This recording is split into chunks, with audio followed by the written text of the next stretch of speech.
Ladies and gentlemen, a few days ago, I was surprised myself.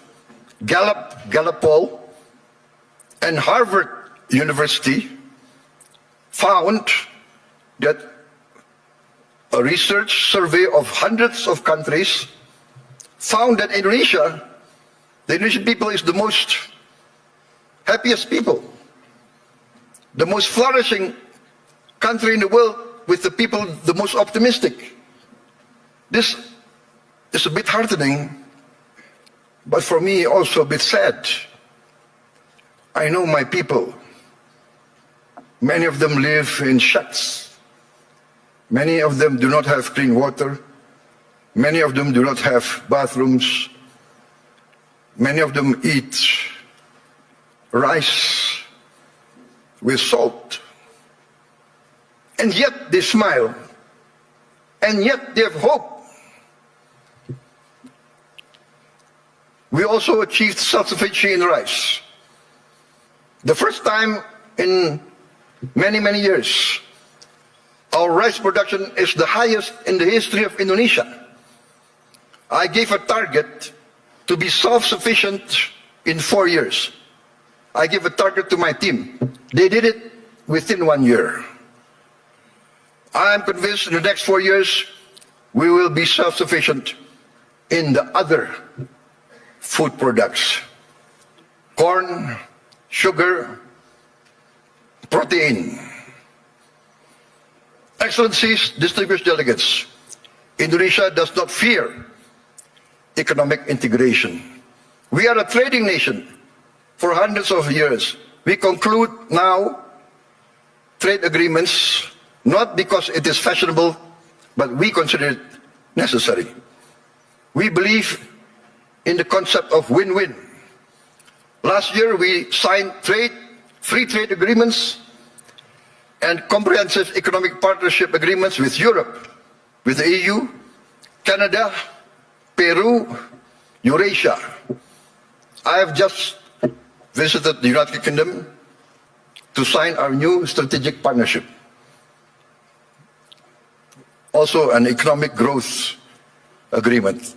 And we hope next year we can conclude a comprehensive economic partnership agreement with the United Kingdom.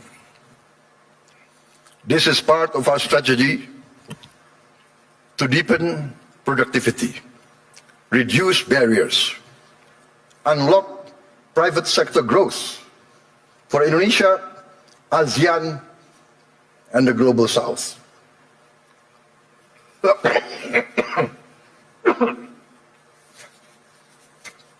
Excuse me. We believe that trade integration, when done fairly, is not a threat to sovereignty. We believe trade is a tool for prosperity. Indonesia has a clear vision.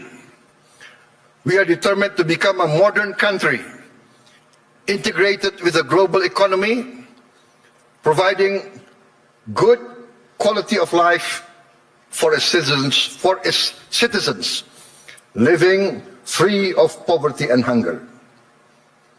But we understand very well this cannot be achieved by slogans alone.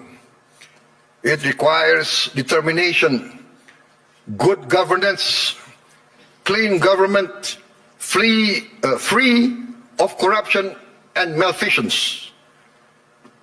And in the end, we must have efficient public administration.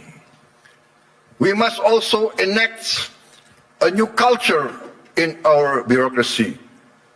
Our government must serve the general good and must not entrench itself in collusion with greedy and rapacious economic players.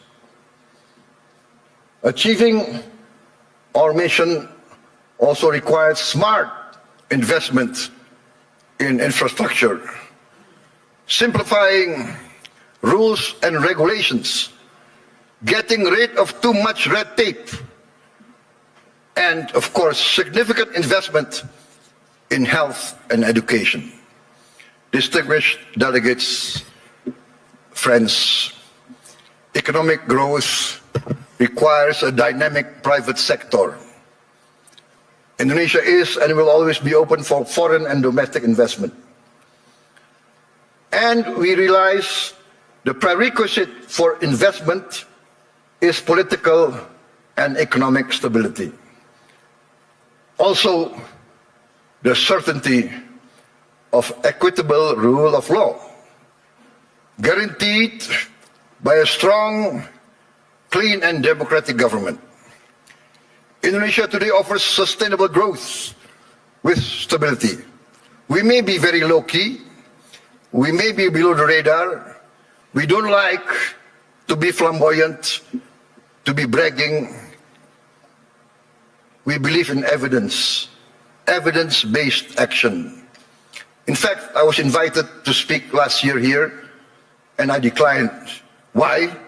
Because had I come last year, I would have only been leading my administration only for 2 months. So what will I be able to say? I will only be able to talk, to give platitudes. Today, I stand before you with confidence, with pride in our achievement. We have in 1 year achieved tremendous gains, tremendous reforms. We have wiped away hundreds and hundreds of regulations that do not make sense, regulations that hinder fairness, that create the culture of corruption. Hundreds of regulations we have wiped out in 1 year. Ladies and gentlemen, peace and stability is a long and arduous program. But if you want to take something from my talk today, maybe it should be this. Indonesia chooses peace over chaos. We want to be a friend to all, an enemy to none. 1,000 friends too few for us, one enemy too many. We want to be a good neighbor, a good, responsible citizen of the world, protecting the environment, protecting nature.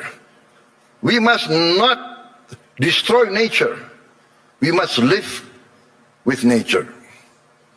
We must maintain and be a part of a future full of hope. Hope grounded in credibility, execution of sound public policy, and continuous record of growth with equity. Let us build the world we want to live in together. Let us continue the journey to improve the quality of life for all, to live in peace, freedom, friendship, tolerance, coexistence and cooperation for all races, all ethnicity, all religions. Let us continue our pursuit of justice for all, security and freedom for all. I look forward to seeing many of you here in this room, in Indonesia, because in Bali this June, we will host the first Ocean Impact Summit, together with the World Economic Forum, which Indonesia is sponsoring, together with the important participation of Mr. Ray Dalio and his research vessel, Ocean X. There is a SpaceX, I think, from Mr. Elon Musk, but I think Mr. Ray Dalio is one of the pioneers in ocean research. And Indonesia, being 3/4 sea, we are very concerned about the future of our ocean. Ladies and gentlemen, thank you very much for your attention. May you go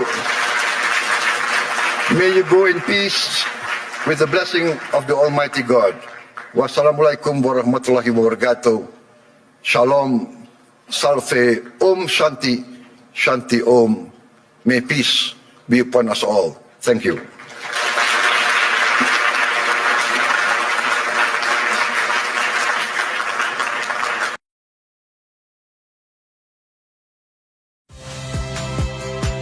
Saya Valentina Sitorus. Saksikan program-program Kompas TV melalui siaran digital, pay TV, dan media streaming lainnya. Kompas TV,